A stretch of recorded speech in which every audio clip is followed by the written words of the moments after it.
कि निश्चय मोक्ष मार्ग क्या है, तो कह रहे पर तृप्तांते, कौन से तृप्तों से? आत्म तत्व को छोड़ करके बाकी जितने भी तत्व हैं वो सब क्या है? पर। पर क्या है? उन पर द्रव्यों से भिन्न, सभी पर द्रव्यों से भिन्न किसमें रुचि रखना है? अपनी आत्मा। किसमें रुचि रखना है? रुचि मतलब श्रद्धान। अभी हमारा श्रद्धान दुनिया भर के लोगों पर है, दुनिया भर पर श्रद्धान है, मकान पे है, बीवी पे है, बच्चों पे है, अड़ोसी पे है, पड़ोसी पे है, टीचर पे है, धोबी पे है, अपने नौकर पे है, नाना जीवों पे हमारा क्या है? श्रद्धान है। लेकिन श्रद्धान यदि नहीं है तो अपनी आत्मा के ऊपर क्या नहीं है? श्रद्धान नहीं है। तो सभी द्रव्यों को छोड़ करके मात्र अपनी आत्मा के ऊपर श्रद्धान करना, ये क्या है? निश्चय सम्यक दर्शन। कौन क्या है? पर द्रव्य, पर मतलब दूसरे, पर मतलब आत्मा को छोड़ करके जितने पदार्थ हैं, जितने द्रव्य, उन सबसे भिन्न किसमें रुचि रखना है? रुचि मतलब श्रद्धान। रुचि मतलब श्रद्धान। ये क्या है? सम्यक दर्शन में। कौन सा सम्यक दर्शन है? निश्चय सम्यक दर्शन। ठीक है, व्यवहार में देव सदगुरु के प्रति श्रद्धा रखना। अब यहाँ पे देव सदगुरु कुछ नहीं, सिर्फ कौन? सिर्फ ओनली फॉर आत्मा। अपनी आत्मा के प्रति श्रद्धा होना, ये क्या है? सम्यक दर्शन। कौन सा सम्यक दर्शन? हाँ, आप रूप को जान पड़ो। आप किसको जानना है? आप किसी को नहीं जानना, ना शास्त्रों को जानना, ना भगवान को जानना, ना लोग को जानना, ना देश को जानना, ना अड़ोसी को, ना पड़ोसी, किसी को नहीं जानना है। किसको जानना है? अपनी ओनली फॉर आत्मा को जानना, उसका नाम सम्यक ज्ञान है। कौन सा ज्ञान है? मात्र अपने आत्मा के स्वरूप को जानना, उसका नाम सम्यक ज्ञान। कौन सा सम्यक ज्ञान? निश्चय सम्यक। क्योंकि अभी जो बात चल रही है वो किसकी चल रही है? निश्चय। ठीक है ना? आप रूप में लीन। अब क्या होना है? आप रूप में लीन मतलब अपनी आत्मा में क्या हो जाना? आप पहले रुचि रखना, श्रद्धान करना, फिर आत्मा को जानना, और फिर आत्मा में क्या हो जाना? लीन हो जाना। ये क्या है? सम्यक चारित्र। कौन सा चारित्र? निश्चय सम्यक चारित्र। बात समझ में आ गई थी? निश्चय सम्यक दर्शन, निश्चय सम्यक ज्ञान, निश्चय सम्यक चारित्र कौन कौन सा है? अपने आत्मा में रुचि रखना या श्रद्धा रखना। आप अपनी भाषा में जो बोल सकते, ठीक है ना? ये कौन सा है?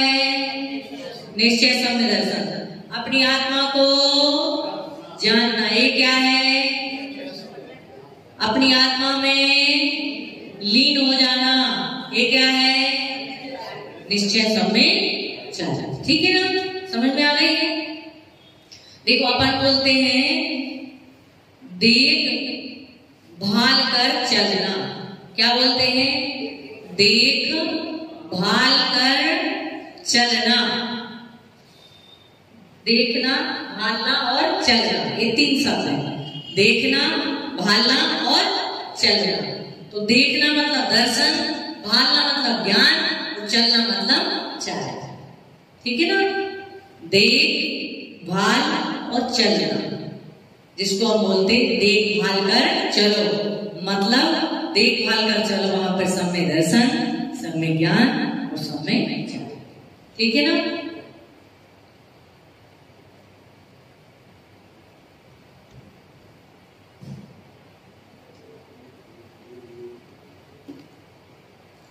अब यहाँ पर इसलिए हम जहां पर भी कुछ भी शब्द यूज करते हैं, वहां सम्यक दर्शन, ज्ञान और चारित्र तीनों यूज करते हैं। देखभाल कर चल जाना, दर्शन भी है, ज्ञान भी है और चारित्र भी है। ठीक है ना? अब आगे, अब व्यवहार मोक्ष मग सुनिए। आप किसको कहेंगे? किसको कहेंगे? व्यवहार मोक्ष। हुई 3 लाइन में निश्चय का स्वरूप बता दिया। अब चौथी लाइन में कह रहे हैं प्रतिज्ञा कर रहे हैं कि अब हम किसकी बात करेंगे? व्यवहार सम्य दर्शन, व्यवहार सम्य ज्ञान और व्यवहार सम्य चरित्र की बात यहाँ पर करेंगे। अब व्यवहार मोक्ष मकसूदी हेतु नियत को हुई, जो उसका हेतु है, कारण है। किसका कारण है? निश्चय में पहुंचने के लिए कारण है, साधन है। अब उस व्यवहार को हम करेंगे। मूल में तो निश्चय है, लेकिन उस निश्चय में पहुंचने के लिए व्यवहार जरूरी है, इसलिए उस व्यवहार को हम कहेंगे। ठीक है ना? इतनी बात सबको समझ में आ गई? निश्चय सम्य दर्शन किसे कहते हैं?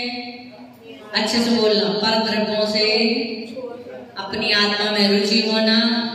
निश्चय ज्ञान किसे कहते हैं? पर द्रव्यों से अपनी आत्मा को जानना।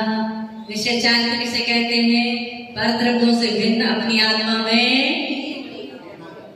लीन। तो सबको ही होता है, कोई बीवी की याद में होता है, तो कोई बच्चे की याद में होता है, तो कोई भिखारी की, तो किसी की याद में हम क्या होते हैं? लीन होते हैं, है ना? कभी भगवान की याद में भी लीन होते हैं, कभी गुरु की याद में भी लीन होते हैं। लेकिन यहाँ पे लीन होना है सिर्फ किसमें? अपनी पर द्रव्य। सब भिन्न है। जब हम निश्चय में आएंगे तो देव भी भिन्न है, गुरु भी भिन्न है और शास्त्र भी भिन्न है। मात्र क्या है हमारा? अपना आत्मा। तो उस आत्मा में क्या होना? लीन होना। ठीक है ना? बात समझ में आ गई? चलिए आगे चले।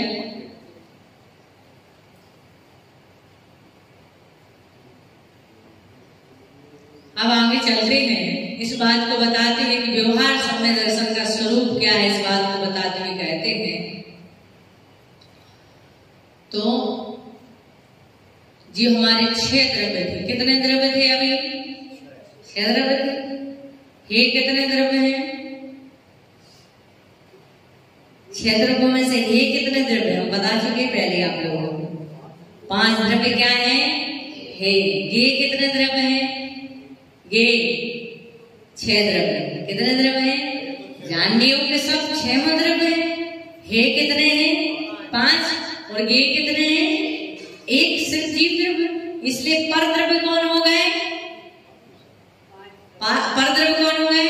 पुद्गल, धर्म, अधर्म, आकाश और काल। ये क्या हो गए? पर द्रव्य हो गए। ठीक है ना? और स्वद्रव्य कौन हो गया? सब जीव द्रव्य जो है वो स्वद्रव्य हो गया। ठीक है ना? अब कह रहे हैं जीव जीवित अरुआश्रम बंदरु सांबर जानो।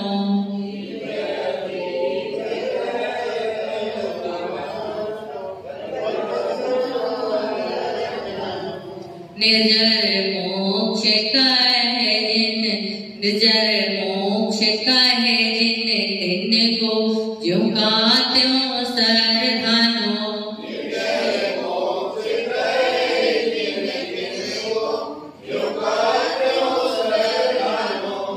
सोई समेकित व्यवहारी अवे निरूपे बखानो।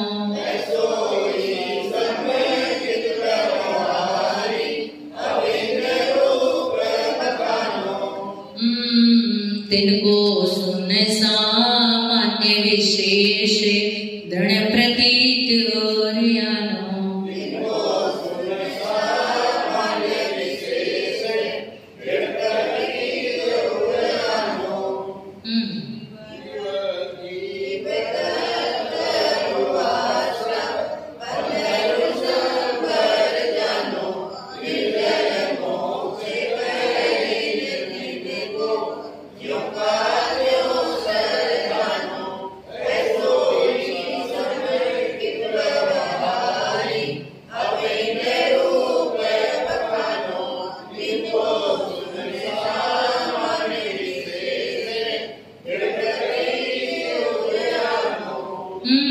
ये कह रहे हैं जीव अजीव तत्त अरु आश्रव।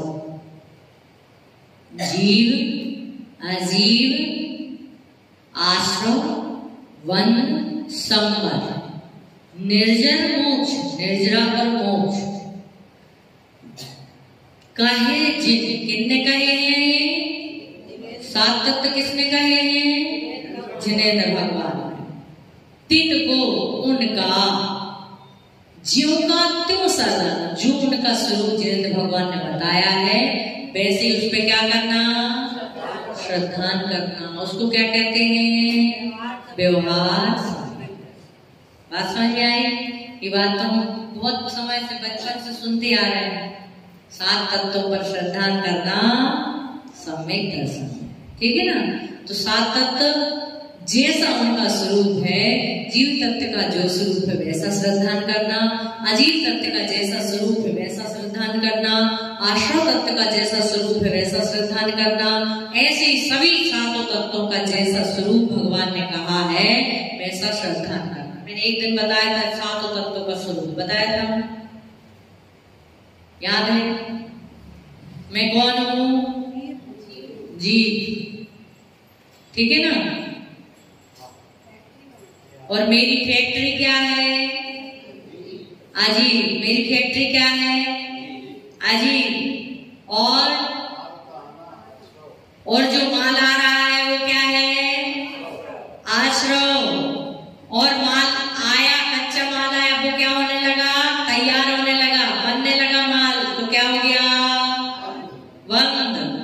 और अब स्टे लगा दिया, बहुत स्टॉक में माल है, जरूरत नहीं है, गेट बंद कर दिया, वो क्या हो गया?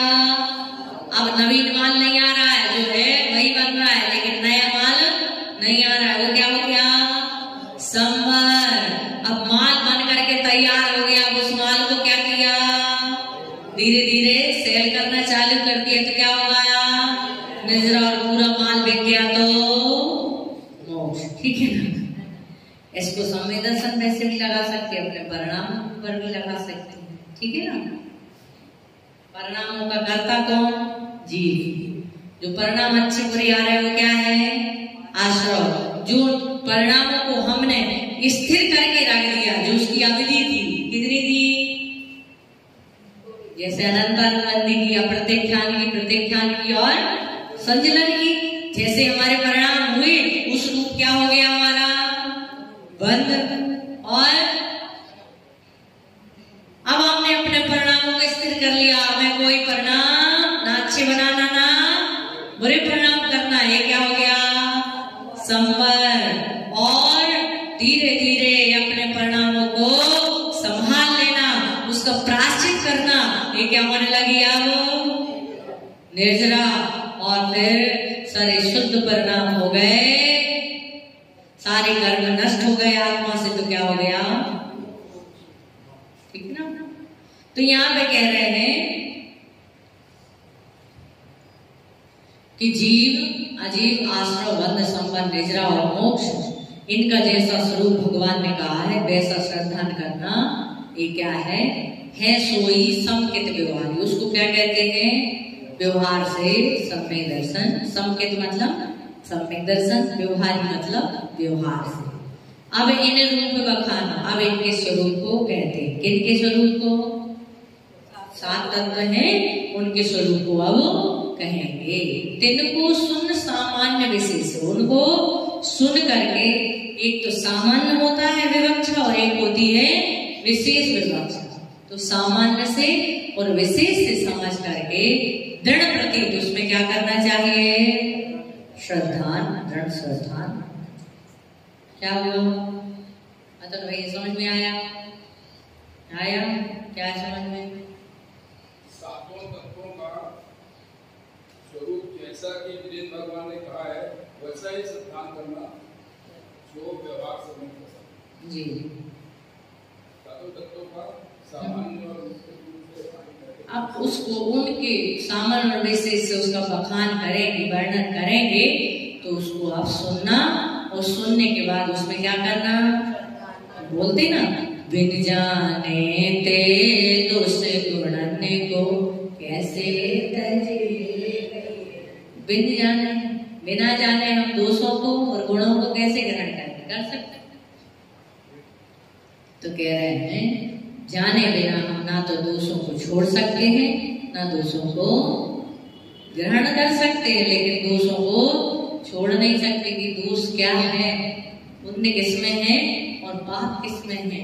इसलिए ये कह रहे हैं जब तक आप सात तत्व के स्वरूप को जानोगे नहीं तब तक आप उसको ग्रहण कैसे करोगे, और विपरीत तत्व का जो श्रद्धान अश्रद्धान आपके अंदर है उसको आप कैसे छोड़ोगे। तो इसलिए हम उसका सामान्य रूप से और विशेष रूप से उसको बताएंगे, तो आप उसको सुन करके उसमें क्या करना, दृढ़ प्रीति की मतलब प्रीति करना, प्रीति मतलब रुचि करना, क्या करना, रुचि मतलब श्रद्धा रखना। समझ में आई बात? आगे बढ़े। किसी को कुछ समझ में नहीं आ रहा तो पूछ लेना इसमें। रुचि के बहुत सारे नाम हैं, एक तो श्रद्धा है, विश्वास है, आस्था है, प्रतीति है, रुचि है। ये सब किसके अर्थ में आएंगे? श्रद्धान के अर्थात रुचि के अर्थ में आएंगे। और किसी के मन में कोई जिज्ञासा, कोई प्रश्न? हाँ पूछो।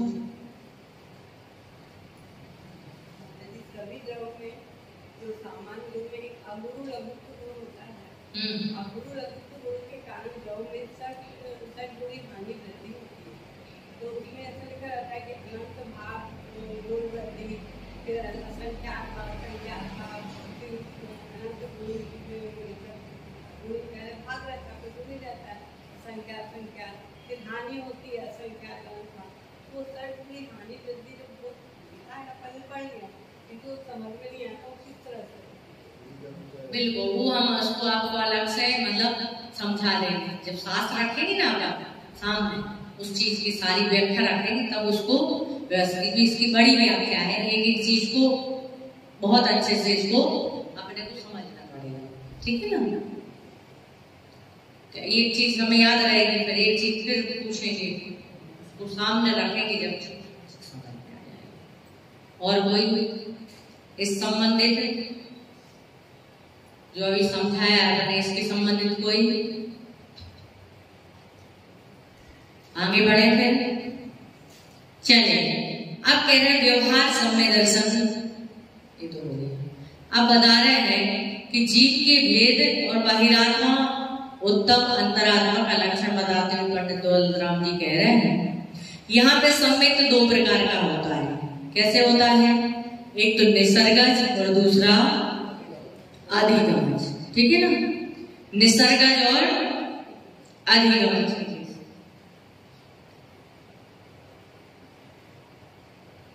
अपन तत्व पढ़ते ना, उसमें आता तत्नी सर्गाद अधिगमज, वह तत्व मतलब वह सम्य दर्शन, अधिगमज निसर्गज और अधिगमज के बीच से द्वागमाद्वा, दो भेद वाला है। कितने भेद वाला है? दो भेद। कौन कौन सा? निसर्गज और अधिगमज, ठीक है ना। तो निसर्गज जो बिना किसी के उपदेश से पूर्व के संस्कारों से होता है, वो कौन सा है? निसर्गज, ठीक है ना। जो अपने आप, किसी ने कहा नहीं कि मंदिर जाओ, किसी ने कहा नहीं कि गुरु की सेवा भक्ति करो, गुरु की विनय करो, गुरु की भक्ति करो, जिनवाणी का स्वाध्याय करो, उसमें श्रद्धा रखो, किसी ने नहीं कहा। लेकिन अपने मन से उसके अंदर क्या हो रही है? भावना उत्पन्न हो रही है, उसकी रुचि बढ़ रही है, श्रद्धान बढ़ा है। ये कौन सा सम्य दर्शन है?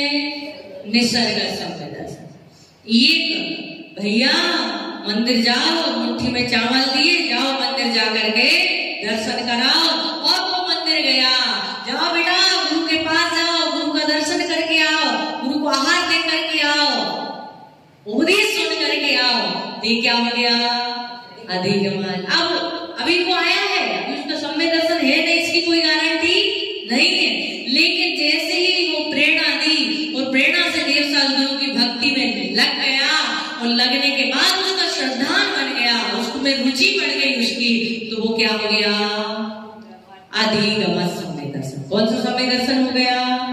अधिगमन सम्य, ठीक है ना। और सम्य दर्शन के और भी भेद हैं। कौन कौन से? और समय, क्षय समय और छाया, ठीक है ना। औपसमिक समय दर्शन किसे कहते हैं?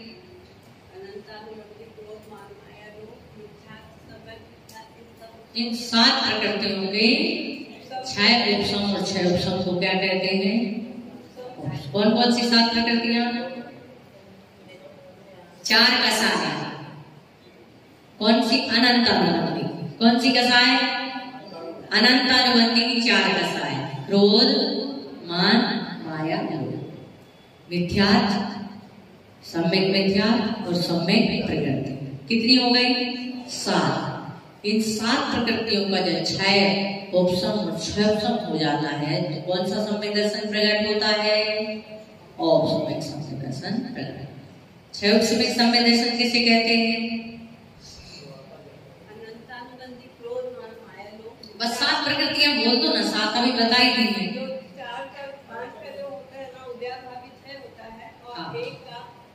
प्रकृति का उदय चलता है तब और जो 6 होता है वो 7 प्रकृतियों का 6 हो जाता है। 7 प्रकृति का 6 पहले ही हो गया, इसलिए इनका इसमें भी क्या हो जाएगा? 7 प्रकृति का उदय का भी 6। उदय में आने वाली सर्वघाती स्पर्धों को सत्ता में उपसम हो जाना। क्या हो जाना? दब जाना। और स्पर्धों के उदय होते हुए तत्वों का जो श्रद्धान होता है उसे क्या हो जाता है? उन 7 प्रकृतियों के 6 से 7 प्रकृतियों के उपसम से जो हमारा परिणाम होता है उससे जो सम्यक दर्शन प्राप्त होता है उसे कहते हैं क्षय। क्या कहते हैं? क्षय उपसमय सम्यक दर्शन। यानी क्षय भी हुआ है और उपसम भी हुआ है। कितनी प्रकृतियों का क्षय हुआ है?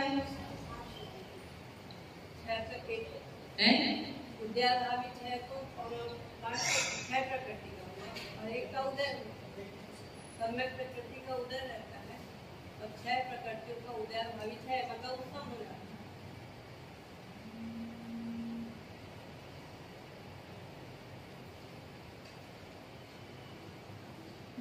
7 प्रकृतियों का 6 होगा। 6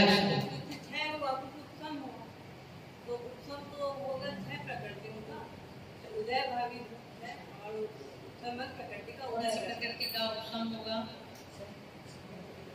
उपसम कौन सी प्रकृति का होगा? उसमें ये लिखा है 6 प्रकृतियों का उदय भावित है। उदय भावित है और उसमें उपसम मानो 6 प्रकृति। उपसम होगा 6 प्रकृतियों का। इस प्रकार से उससे जो हमारे उस 6 प्रकृतियों के उपसम से जो हमारे अंदर परिणाम क्या होता है कि जब प्रकृतियां उदय में आती हैं तो हमारे परिणाम कैसे रहते हैं? खराब। अनंतानुबंधी की क्रोध हो, मान हो, माया हो, लोभ हो, मिथ्यात्व हो, है सम्यक मिथ्यात्व हो, सम्यक प्रकृति हो, इन्हीं के उदय होने से हमारे परिणाम कैसे रहेंगे? विपरीत परिणाम रहेंगे। और जब इस सत्ता में तो है लेकिन कैसी है? दबी हुई। तो उससे हमारे दबी होने से उसके बाद जो हमारे परिणाम उत्कृष्ट परिणाम होते हैं उससे जो भाव उत्पन्न होता है उसे कहते हैं क्षय उपसमयिक भाव अर्थात क्षय उपसमयिक सम्यक दर्शन। क्षय सम्यक दर्शन किसे कहते हैं? इन 7 प्रकृतियों के सर्वथा क्षय हो जाने को क्या कहते हैं? क्षय सम्यक दर्शन कहते हैं। ठीक है ना? अब आगे चलते हैं कि जीव के भेद और बहिरात्मा और अंतरात्मा का लक्षण बताते हुए कहते हैं बहिरात्म अंतर्यात्म परमात्म जीव त्रधा है।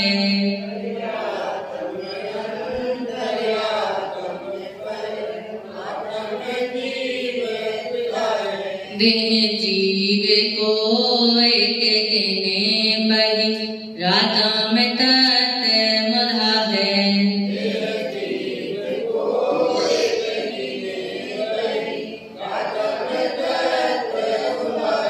उत्तम मध्यम जगत त्रिविध के अंतर्यात्म ज्ञानी।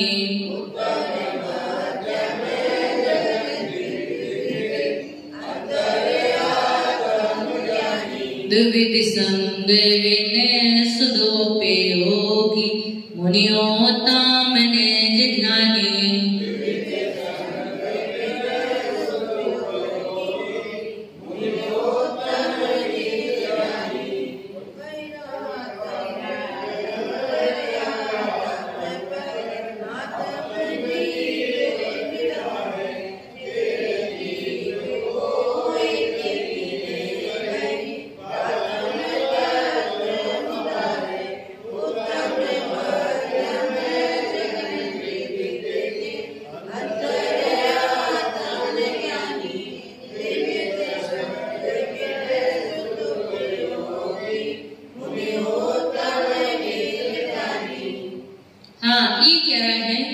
बहिरातम अंतर आत्म परमात्म जीवित है।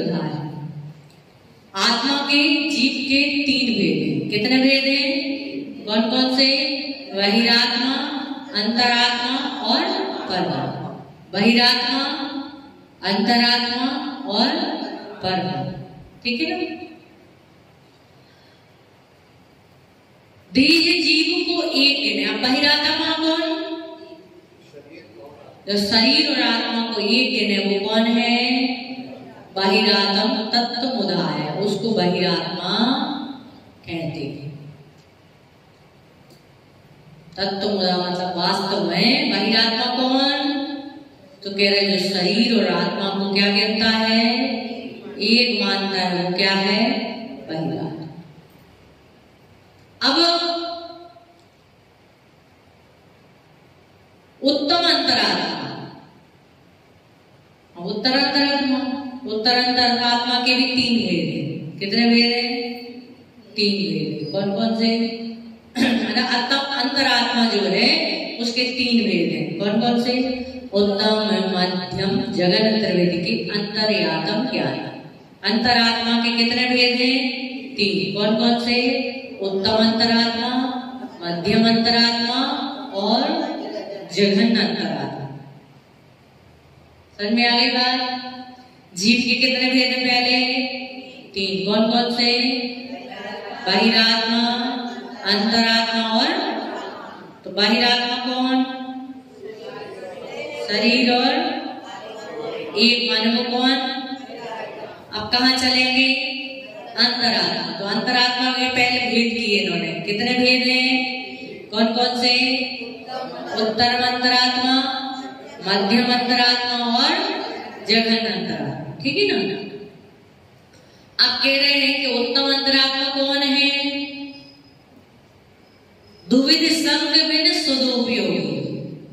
दुविध संग मतलब परिग्रह, संग मतलब परिग्रह। जब आपकी शादी होती है तो लिखा जाता है ना संजय संग,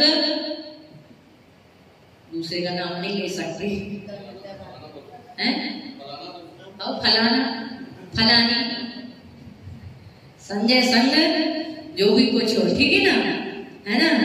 अतुल संग एकता, तो संग मतलब आपके साथ क्या आया? परिग्रह। और हमारा यदि संग आए, किसी साधु का संग आए तो क्या बोलते हो आप?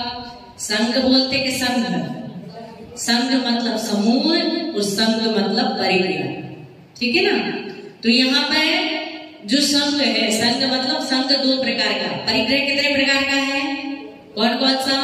अंतरंग और बहिरंग। अंतरंग की 14 भेद और बहिरंग के 10 भेद। इस प्रकार से परिग्रह 24 भेद त्याग करे मुनिराज जी, तृष्णा भाव घटती जाने घटाइए। जैसे हमारी आयु घट रही है, ऐसे हमें परिग्रह को भी क्या करना चाहिए? घटाना चाहिए। लेकिन हम क्या करते हैं? जितनी जितनी आयु बढ़ती जाती है वैसा वैसा हमारा परिग्रह बढ़ता जाता है। तो यहाँ पे कह रहे घटती जान घटाइए। सॉरी, आयु घट रही, वैसी परिग्रह के प्रति आसक्ति भी घटाइए, ठीक है ना।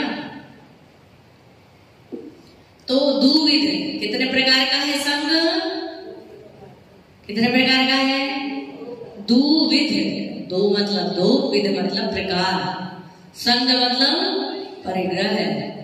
और इस प्रकार 2 प्रकार के संग मतलब दोनों प्रकार के अंतरंग और बहिरंग परिग्रह भिन्न शुद्ध उपयोगी, जो मुनि शुद्ध उपयोगी मुनि है वो उत्तम अंतरात्मा है। वो कौन सी आत्मा है? उत्तम निज ध्यानी, जो अपनी आत्मा में लीन रहते हैं वो मुनिराज। वो कौन सी आत्मा है? उत्तम अंतरात्मा। बात समझ में आई? बताओ इसका अर्थ बताओ पूरे। बहिरात्मा जीव 3 प्रकार के हैं, बहिरात्मा, अंतरात्मा, परमात्मा।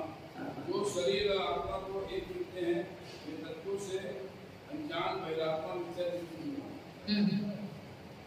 जो आत्मा को जानते हैं वे अंतरात्मा संगति। ये अच्छा। 3 प्रकार के होते हैं, उत्तम, मध्यम, गहन, जो 24 प्रकार के परिग्रह रहित सूर्य परिणामी आत्मज्ञानी हुई है, वो उत्तम अंतरात्मा। क्या बात है, आपको तो मेरिट में आना चाहिए, आए कि नहीं निकाल बात है?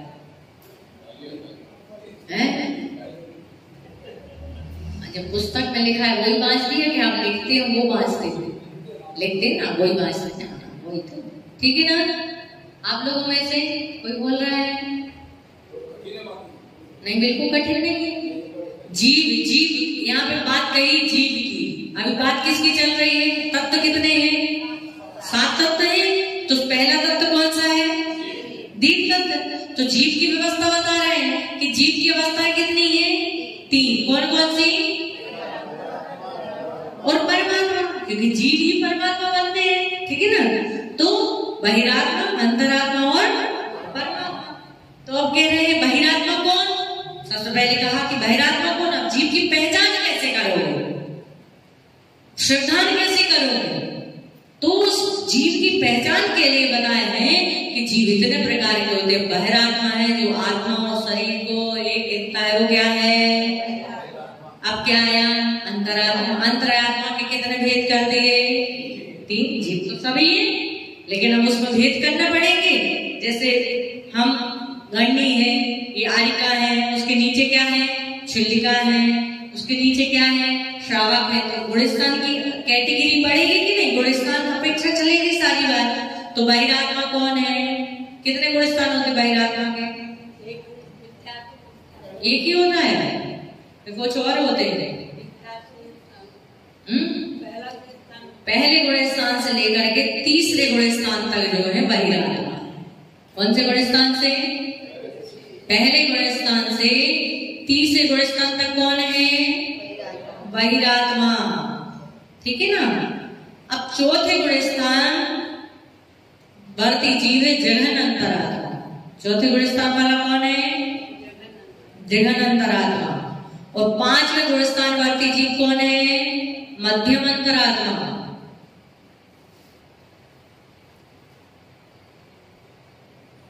5वें छठे, ठीक है ना। 5वें छठे मध्यम अंतरात्मा लिख लिया। पहले से तीसरे बहिरात्मा, चौथे में मध्यम अंतरात्मा, और 5वें और 6वें में गलत हो गया। पहले से तीसरे तक बहिरात्मा, चौथे में जघन अंतरात्मा, 5वें और 6ठे में मध्यम अंतरात्मा, और 7वें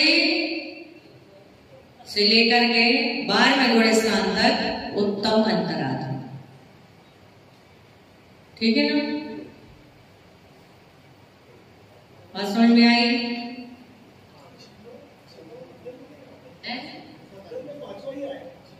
5वां और 6वां, 7वें से लेकर के 12वें गुणस्थान तक उत्तम अंतरात्मा। ठीक है, यहाँ पे निज ध्यान है। जब तक बाह्य प्रवृत्ति है तब तक छठा गुणस्थान है, और अंतरंग प्रवृत्ति होती तब वहां से कौन सा गुणस्थान प्रारंभ होता है? 7वां गुणस्थान प्रारंभ। तो यहाँ पे क्या कहा? उत्तम निज ध्यान, मात्र अपने आत्मा का ध्यान करते हैं। मूल रूप में हमारे जो मुनिराज हैं वो छठे गुणस्थान 6ठे 7वें में झूलते हैं। ठीक है ना, किसमें झूल रहे हैं? 6ठे 7वें में, लेकिन हम उसको जान नहीं पाएंगे कि छठा है कि 7वां है। ठीक है ना, लेकिन कहेंगे कैसा? 6ठा और 7वां। लेकिन जब शुद्ध उपयोग की व्यवस्था चलती है तो शुद्ध उपयोग की व्यवस्था कहाँ से चलती है? 7वें की कल बात चली थी अंतिम पाए से। कौन से पाए से? ठीक है ना, 7 गुणस्थान से। ठीक है ना, तो अंतिम पाए से उसकी व्यवस्था चलेगी। ये भी जो चलेगी ना शुद्ध उपयोग की व्यवस्था, वो 7वें गुणस्थान में भी अंतिम पाए से इसकी व्यवस्था चलेगी। और वो कहाँ समाप्त होगी? 12वें 13वें में नहीं, कहाँ होगी? 12वें गुणस्थान। तो उत्तम अंतरात्मा कौन से हैं? 7वें गुणस्थान से लेकर के 12वें गुणस्थान तक, और फिर परमात्मा व्यवस्था 13वें 14वें गुणस्थान। ठीक है, तो परिग्रह कितने प्रकार का होता है? 24 प्रकार का, ठीक है ना। मूल में 2 प्रकार का और ऐसे 24 प्रकार का, ठीक है ना। अंतरंग का ज्यादा है परिग्रह, जो हमें दिखता नहीं है। बहिरंग का 10 प्रकार है, तो अंतरंग का 14 प्रकार, ठीक है ना। इसको और हम कल दिखा देंगे सारा कुछ। 24 प्रकार के परिग्रह कौन कौन से होते हैं। और गुणस्थान भी एक दिन समझना थे आप लोगों को, समझना थे ना गुणस्थान। तो कल इसी विषय को लेकर के और 14 जो गुणस्थान होते हैं उन गुणस्थान की व्यवस्था भी हम कल इसी गाथा के माध्यम से, छंद के माध्यम से बता देंगे, ठीक है ना। अभी समय हो गया, खड़े हो जाए सभी लोग। जावाणी के ज्ञान से सूझे